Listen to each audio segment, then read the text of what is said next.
Bueno, buen día para todos. La verdad que es una alegría poder comunicarme de esta manera. Intenté primero que nos organizáramos un poco más antes de mandarles un videíto, porque necesitaba, fue muy caótico este comienzo. Ustedes saben, estamos viviendo una situación sumamente complicada, y por tanto, bueno, esperé un tiempo para recibirlos en mi casa. Me gusta también porque es una especie de, qué sé yo, me pone contenta que me visiten, lo siento de alguna manera de así, ¿no? Decirles que estamos viviendo una situación como no hace falta que yo se los diga, pero sí hace falta que les diga que hay una complejidad y por lo tanto la escuela sí tiene que cambiar, digo la escuela en todos sus niveles, no es que estamos como si no pasara nada, sino que acá está pasando mucho, acá están involucradas necesidades vitales como la salud, como lo económico, como el poder encontrarnos. Yo que soy tan amiguera, sufro mucho no poder ver mis amigas, mi familia, en fin, digo, estamos viviendo un momento muy difícil. En Córdoba, además, particularmente, zonas que están cerradas, qué significa un aislamiento sanitario en este momento en grupos más vulnerados. Entonces, tranquilos, vamos a trabajar. Yo les dije en una carta que les mandé, nadie va a quedar fuera. No estamos detrás de la virtualidad. No es que ustedes tienen que hacer, que cumplir la tarea virtual es el tema, no. El tema es que ustedes no pueden quedar fuera de la cursada. Nadie puede quedar fuera de ninguna cursada, ¿no? Los profesores tenemos que estar presentes para decirles esto, para decirles que ustedes ya saben, porque yo con algunos estoy trabajando, que no están teniendo la posibilidad de la conectividad y sin embargo estamos trabajando. Entonces, los que puedan y los que deseen, digamos, este contrato que también es un deseo en este caso porque ustedes son adultos y en este caso es un deseo que debe ser un compromiso, yo les pido que sigan lo que les estoy pidiendo. Los otros hacemos estrategias, pero nadie va a quedar sin poder cursar. ¿De acuerdo? Respecto a la metodología que elegí, ¿por qué el Drive? El Drive porque es la manera más democrática que se me ocurre en este momento para trabajar. ¿Por qué? Porque implica que ustedes pueden conectarse cuando quieren. No hay un momento para conectarse. Por eso yo también les puedo mandar un mensaje cualquier día. No importa si nosotros tenemos este seminario los lunes, no importa. Cualquier día yo les mando esa comunicación para que ustedes estén ahí atentos. Lo mismo el Drive. Ustedes pueden ingresar cuando quieran. Pueden tener además otras metodologías como son los WhatsApp para poder comunicarse con ustedes y después ir a trabajar en el documento. Es un aprendizaje el trabajo en el documento, así que tranquilos. Por eso, digamos, me parece que es la manera más democrática que ustedes puedan trabajar. No va a ser la única, les aclaro, pero por ahí me han pedido, profe, hagamos videollamadas, videoconferencias, y yo les digo que no. ¿Por qué? Porque no todos ustedes tienen esa posibilidad. Entonces, con que quede uno por fuera de una clase, para mí es injusto. Ya ahí estamos, sí, incurriendo en una cuestión de derechos. Entonces, no. Estoy pensando en otras cosas divertidas que ustedes van a tener que hacer, pero por lo pronto vamos a trabajar en el documento colaborativo. Y ya yo los iré, digamos, diciendo cómo vamos a seguir trabajando. También quiero hacer un paréntesis en el tema de las evaluaciones. La evaluación formativa, que ahora es como que está en boga por esta eclosión de que nos está sucediendo, yo hace mucho tiempo que la practico y tiene que ver con esto, con una conversación, en poder decir, el trabajo puede estar excelente, pero asimismo yo les marco algunos conceptos o les digo, quédate pensando en tal cosa, le hago una pregunta, aún el trabajo podría ser un 10, no importa, pero seguimos, podemos seguir profundizando. Y por eso también les pido que no copien y peguen. No tiene que ver, yo sé que es una cosa posmoderna, pero tiene que ver con una cuestión de un aprendizaje genuino. Yo yo quiero escucharlos, porque aprender en definitiva es pensar. Si ustedes quieren, yo soy pedagoga, ¿no? O sea, mi especialidad es la enseñanza y el aprendizaje. Si yo, ustedes me preguntarán, ¿y qué significa aprender? Y de última significa pensar. ¿Se entiende esto? Lo que pasa, lo que pasa, chicos, es que el aprendizaje en la escuela es un aprendizaje por obligación. De golpe, ustedes que eligen física y química tienen que ver una cuestión cultural y dicen, pero ¿por qué? ¿Por qué estamos viendo esto? Bueno, porque es importante para poder hacer esa transmisión del saber, conocer, en este caso, a las culturas adolescentes, como ustedes van a conocer. Entender la idea del prejuicio. Este chico no puede hacerlo. ¿De dónde me viene esa idea? Me viene de ideas prejuiciosas que yo tengo. Porque ¿por qué digo estos chicos no pueden? Y lo digo quizás por el origen social, lo digo por una cuestión de apariencia personal, lo digo por una estructura de personalidad del estudiante. Y son cuestiones que abrevan, digamos, en esta cuestión de los estereotipos y los prejuicios que tenemos. ¿Estamos? Entonces, yo quiero que ustedes piensen, que ustedes trabajen. Lo que yo les doy es suficiente. Si quieren buscar otra cosa, perfecto, pero no copien y peguen, no suma nada a un aprendizaje genuino. Es solamente eso, ¿sí? Bien, esta materia, que es un seminario, tiene un trabajo que es muy interesante porque todos los años pasa lo mismo.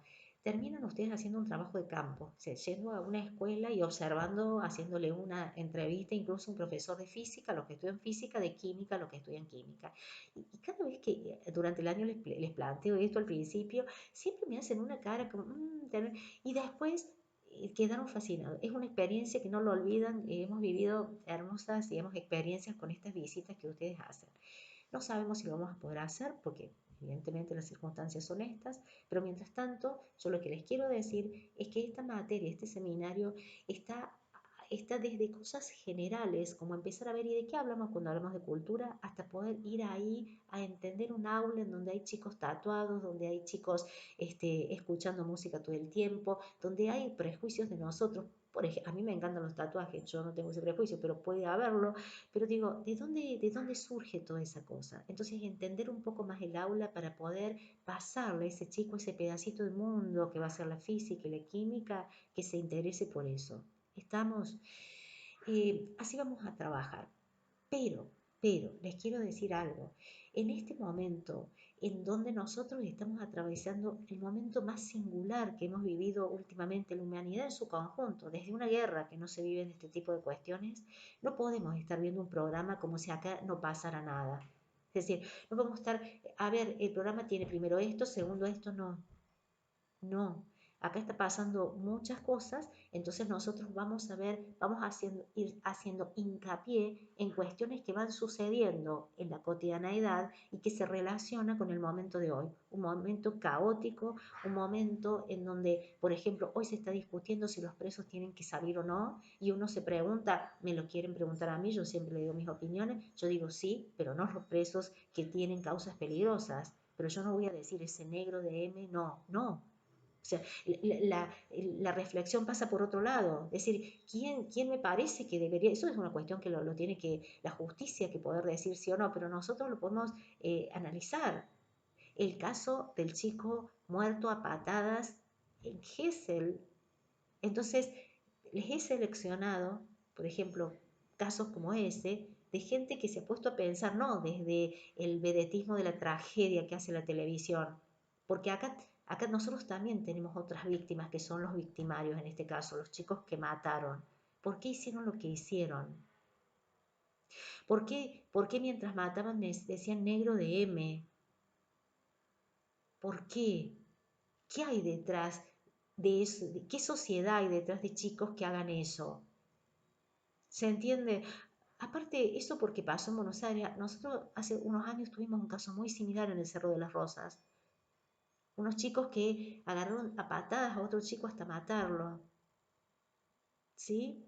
Entonces, vamos a ir avanzando, a ver, vamos a ir escudriñando, no a ver si qué prejuicioso, qué, no, a ver, un prejuicio tiene estas consecuencias, ¿se dan cuenta? Porque es importante ponernos a pensar hasta dónde todos además hemos sufrido algún prejuicio. ¿Cuántas veces hemos sufrido por nuestro color de pelo, por no ser tan blancos y ojos azules, por no tener tal apellido o tener tal nivel social? Muchísimas veces, muchísimas veces. Todos sabemos lo que es la discriminación y el dolor que provoca la discriminación. Pero nosotros no estamos acá para trabajarlo desde una mirada psicológica, sino desde una mirada antropológica, por tanto cultural. Es decir, qué saberes se apropian de la persona para entender que es justo matar a un chico porque sea morocho. ¿Se entiende?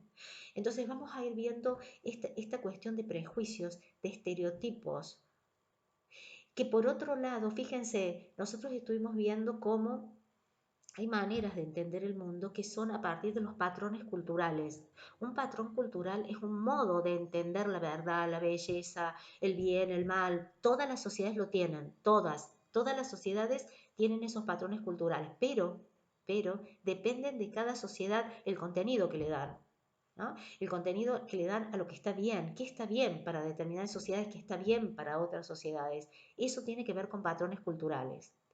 Ahora, y ojo con esto, cuando nosotros hablamos de que ¿vieron cuando vimos el tema de la categorización para entender la realidad social? Categorizar es que no encontramos grises. ¿Vieron en los gráficos o en los cuadraditos? Es como que vemos cuadrados, puntos, ¿no? Ahí había una diferencia, pero justamente la categorización me hace, esto es en antropología, en ciencia, en cultura, digo, me hace posicionarme en un lugar y ver a mi grupo interno como que minimizar las diferencias. Acá somos todos así. ¿Cuántas veces lo han dicho? ¿Cuántas veces lo digo? O sea, nosotros, el grupo interno es eso. No, porque nosotros los jóvenes, pueden decir ustedes, porque nosotros los adultos, porque las mujeres que estamos en los 50 años, porque los profesores, porque los argentinos, ¿se dan cuenta? Por eso hicimos eso del cordobés, ese grupo interno que tiende a reducir las diferencias. Cuando decimos, ustedes ahí me ponen uno que los cordobeses son graciosos por naturaleza y no es así definitivamente, pero hay un patrón cultural que nos define como buenos contadores de cuentos. ¿Se dan cuenta? Ese patrón cultural, así como puede ser muy nocivo porque es el germen de los estereotipos y de las categorizaciones, también es positivo, es necesario. ¿Por qué? Porque me da seguridad, me da identidad. Esto de nosotros los jóvenes da una identidad cultural, permite entender ciertos códigos entre ustedes porque son propios de los jóvenes, ¿se entienden? Nosotros, los estudiantes, tienen ciertos, se dan cuenta, eso serían los procesos identitarios y los procesos identitarios nos dan seguridad. ¿Sí? ¿En qué escenarios construimos identidad? En la familia, en la escuela, en los grupos de amigos, en las profesiones. Construimos, fíjense, escenarios institucionales, escenarios de donde hay muchas personas y desde donde esas personas, digamos, manejan, se entienden con un patrón común. ¿Sí? Uno, por ejemplo, yo soy profesional de la educación y por ahí no entiendo el patrón de un profesional de la salud, porque tienen otro patrón profesional. ¿Sí? Entonces mírenlo siempre en estas dos perspectivas. Por un lado me da identidad, me da seguridad, pero por otro lado habilita prejuicios. A eso no mezclemos manzanas con peras, ¿se acuerdan de Machuca? ¿Se entiende? Entonces vamos a ir intentando avanzar en estas ideas y cómo esto que como tiene su lado blanco y su lado negro, desde el lado negro llegó a extremizarse de tal manera que nacieron los racismos, ¿no? El racismo como una cuestión también cultural, el racismo no es biológico, esto está comprobado por la ciencia. La ciencia dice, a ver, ¿qué sería un racismo biológico? Y que los negros tengan, la raza negra tenga una constitución genética diferente a los blancos. Esto no es así. La genética ha determinado que la raza biológicamente no existe. Por lo tanto, si descartamos que el racismo no es biológico, entonces el racismo es cultural. Y ahí estamos en un gran problema. Yo los invito a no hablar de ahora en más de razas, sino de etnias, porque la etnia es lo cultural. Yo una vez en un encuentro presencial les dije que nuestro mecanismo de adaptación es la cultura, ¿sí? Es fundamental para el hombre la cultura, por lo tanto no es la biología. A ver, si yo a un ave la saco de su hábitat natural, a un pingüino, y lo traigo al desierto y se me muere, porque sus mecanismos de adaptación son absolutamente biológicos. Nosotros tenemos mecanismos de adaptaciones culturales y por lo tanto nosotros podemos habitar distintas zonas geográficas, pero también podemos transformarnos a nosotros mismos, porque lo nuestro es cultural. O sea, el pingüino no es que un día va a poder ladrar porque viva con perros, no, nunca lo va a hacer, porque tiene determinantes biológicos fijos. En cambio, la cultura, como ustedes ya saben, es dinámica, es abierta y demás, entonces me permite esa transformación y ese dinamismo. ¿Estamos? Entonces, no nos vamos a detener en analizar cuestiones raciales, porque eso ya vamos a saber que son cuestiones que ya están perimidas, ya están descartadas, porque son culturales. Lo racial es algo cultural, absolutamente cultural. ¿Se entiende? Entonces, o me explico mejor dicho. Entonces, vamos a ir avanzando en esos procesos que se hicieron tan extremos como una cultura querer exterminar a otra, como fue el caso del nazismo. Y otras culturas que van a ver, que se los adelanto, el apartheid, algo similar al nazismo que se dio en Sudáfrica, ¿no? Que acá había lugar apartado, eso quiere decir los pobres los negros por un lado, por los blancos por otro lado. El colonialismo argentino en el descubrimiento de América, ¿no? Es decir, América, fíjense, vinieron como nosotros éramos salvajes para una cultura, ¿no? Para esa idea de cultura humanista que ustedes vieron, pero para la idea de cultura antropológica, ellos estaban viviendo otra realidad social. Pero sin embargo había una concepción racista de entender la cultura y por eso es que entendieron que eran pueblos salvajes, que intentaron medirlo. Las medidas son absolutamente, la cultura, perdón, es inconmensurable. Yo les ponía ese ejemplo tosco de Borges y Carlitos Jiménez, me encantó que en un trabajo los juntaron a charlar, qué lindo eso, me encantó. Digo, a ver, y uno dice, no, es tan culto como el otro. Su música es tan culta como otra, en el sentido que es una manifestación del hombre. Y además, el cuarteto, si ponemos a pensarlo, es riquísimo como cultura. ¿Ves? Vieron cuarteto tunga, tunga, tunga, tunga, por eso es cuarteto, cuatro tiempos. Pero el cuarteto tiene una manifestación cultural enorme en sentido de que involucra muchísimas manifestaciones culturales en sí misma. Y es muy distinto en el interior, ustedes saben. No es lo mismo hablar de Carlitos Jiménez que hablar de Rodrigo Bueno. Digo, hay una, no sé, de algunos más actuales, no sé quién, pero hay como muchas diferencias, porque son manifestaciones culturales. Ellos mismos se disputan qué es cuarteto dentro del cuarteto. ¿Se entiende? Entonces, digo, esto que parece un poco, lo empezamos a ver un estereotipo que viene de un modo de entender el mundo categórico, esto es blanco o es negro, esto está bien, está mal, que la familia obviamente nos involucra en esos patrones culturales, depende de la familia y algunos más democráticos que otros, pero otras familias que están todo el día diciendo negro de M o el judío de no sé qué, entonces bueno, digo, y uno va creciendo con eso, ¿no?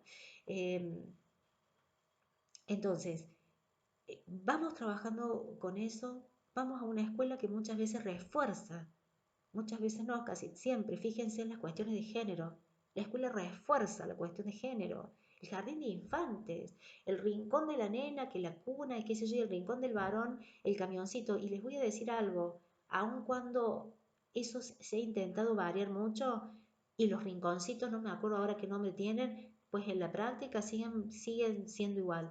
La maestra diciéndole qué haces vos, un trabajo que hicimos una vez en un jardín, una maestra que le decía, nene, eche, pero ¿qué haces con esa muñeca? Digo, hay categorizaciones que nos cuesta muchísimo, el lugar de la mujer en la sociedad, ¿no? El otro día, viendo esto de la pandemia, me decía un sobrino, me decía, bueno, estamos hablando que tiene su papá que trabaja también en el área de la salud, entonces me dice, ¿viste tía que todos los que trabajan son varones? Porque él quiere estudiar lo que estudia el padre. Y yo le digo, sí, querido mío, pero la mayoría, sí, pero ¿por qué? Porque la mujer, las primeras médicas tuvieron que ir disfrazadas de hombre a la escuela para poder estudiar. Pero fueron unas mujeres súper luchadoras, ¿no? Cecilia Gerson en Argentina, María Montessori en Italia, las primeras médicas que tuvimos fueron ellas, ¿no? Médicas, pero, a ver, luchadoras, pero políticas, que han tenido muchísimos problemas por eso. Entonces, no es que la mujer sea inferior que el hombre para ejercer el poder, simplemente que la cultura no la dejó ejercer ese derecho. Es tan tremendo que no existe la palabra presidenta, por ejemplo, que se discutió mucho en este último tiempo, que hay algunas presidentas en Latinoamérica y, bueno, y también en el mundo. ¿Por qué no existe? Y porque no existía el rol. Entonces la palabra, ¿cómo iba a existir una palabra si no tenía su referente empírico? No había ninguna presidenta. ¿Se dan cuenta? Esas son cuestiones culturales. Ahora bien, vieron en Machuca, el sufrimiento de un chico, el sufrimiento de una comunidad, pero nosotros vamos a cosas terribles, como el nazismo, el apartheid, los colonialismos, los nuevos colonialismos, ¿no? Esto de el primer mundo que viene y que nosotros seguimos siendo, ay, sí, los argentinos siempre somos los mismos. ¿Por qué? ¿Por qué decimos eso? ¿De dónde sale eso? ¿Por qué creemos que Estados Unidos es más culturalmente más avanzado que Argentina? Cuando se la pasan consumiendo cosas, ¿por qué creemos eso? No, no es así. Hoy lo estamos demostrando con la pandemia que no es así. Pero sin embargo nosotros tenemos incorporado ese saber. Entonces, hacia eso vamos. Nos tenemos que nosotros desestructurar, nos tenemos que desarmar en todo eso para poder ser libres. Chicos, de última, es la idea. Chicos y grandes, lo que hay mucha variedad en estos aulas. Tenemos que hacernos libres, poder ser libres. ¿Y saben qué me hace libre? El poder romper esos prejuicios y esos estereotipos, de poder romperlo. Mira, les voy a contar algo. Yo no tengo miedo cuando salgo del Bolívar a la noche, que salgo 10:30, 11, y todo el mundo dice, por favor, y a lo mejor algún día me roban, algún día me pasa algo, pero no, no le tengo miedo al otro.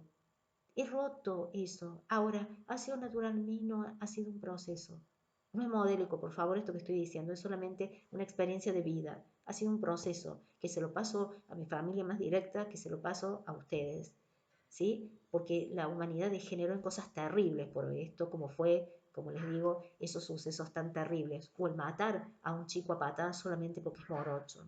¿Estamos? Entonces, vamos a ir así, como desde esto, lo primero que hicimos, ver la cultura, para ir cerrando hasta llegar al aula. Pero en esta coyuntura que nos atravesó, que es el tema de la pandemia, vamos a ir girando permanentemente en el tema de cómo vemos al otro, para poder entender un poco qué nos está pasando. Porque en esta pandemia estamos todos, pero no todos nos vamos a salvar de la misma manera. Acá depende las cuestiones económicas y es el Titanic, es como dicen, están todos en el mismo barco, pero ojo, no nos vamos a salvar todos de la misma manera. Entonces tenemos que estar alertas en eso, en las discusiones que se den, en el desagrado que hay de mucha gente por que se dé un bono de 10.000 pesos, cuando si esa persona si no está trabajando, ¿cómo va a vivir? ¿Cómo va a comer? Por Dios, ¿cómo lo va a hacer? Entonces es necesario, pero ¿qué se escucha? Ese negro que cobra un plan. ¿Por qué ese negro? ¿Sí? Mira dónde vive. Vamos a ver un texto de eso para que ustedes vean qué importante es donde vivo. Digo, qué importante para crear un estereotipo. Personal o que el otro. Ah, mira dónde vive. Vive en tal lugar. Y ahora vamos a ver eso. Vamos a ver qué pasa en haber cerrado un barrio como se cerró en época de pandemia. ¿Qué pasa con esa gente? Yo sé que algunos de ustedes, porque me lo han dicho, viven cerca de ese lugar, u otros viven en un barrio muy parecido. Entonces, allí vamos a ver que todos nos tenemos que entender, que no se puede cerrar una zona y toda la otra gente seguir viviendo pensando, ay, yo llené mi heladera. No, no. Tengo que tener un mínimo de empatía para con el otro, de ponerme en el lugar del otro, porque la empatía que ustedes lo vieron en el texto es eso. No es solamente ponerse en el lugar del otro, sino hacerse compañero del otro. Es decir, no, no está bien, no lo veo, vive en un barrio, pero yo al menos actúo diciendo voy a luchar para que ese bono sí llegue a esa persona. ¿Se entiende? Dejar de decir planeros, dejar de decir todas esas cosas tan negativas que tienen alto, pero altísimo, enorme carga cultural. Miren, en Suiza esto es moneda corriente. Los planes, como ustedes lo llaman, como lo llamamos los argentinos. Es decir, todo el mundo recibe su subsidio de desempleo. ¿Qué hacen? Les cuento, he tenido en mi casa una chica que ha venido con esos subsidios. ¿Cómo? ¿Qué hacen? Los usan para viajar. ¿Está mal? No, es una cuestión cultural. Ellos no pasan hambre, no lo usan para comer, lo usan para viajar, por ejemplo. ¿Se entiende? Noruega, Suecia, esos países que no, ¿y por qué nosotros? Porque nos molesta que el otro es pobre, es negro, vive en la villa. Esas son las cosas que molestan, ¿se entienden? Vamos a ir entonces emancipándonos, como yo les digo, deconstruyéndonos, desarmándonos, para que empiecen a salir cosas positivas. ¿Mm? A esto los convoco en este seminario. Bueno, mis queridos, atentos, atentos entonces que les voy a mandar algunos otros textos para trabajar. Vamos a seguir en los trabajos colaborativos. Algunos me han pedido cambiar de grupo. Vamos a hacer otras cosas, no va a ser la única herramienta, pero por este momento vamos a continuar en esta alternativa. De verdad que un gusto haber hablado con ustedes. Espero que me puedan todos escuchar de una u otra manera para ubicarlos incluso más, ya que yo siento que al principio era muy caótico para hacer esto. Ahora me sentí con la posibilidad de hacerlo. Yo también me doy mis tiempos, perdónenme, pero me cuesta. Aparte estaba tan enojada al principio, todo el mundo estaba como inundando de trabajos y no es así. Estamos en otro momento. Profes, tenemos que entender eso. Les dejo un beso grande y esperemos que pronto, pronto pase toda esta pesadilla. Nos vemos.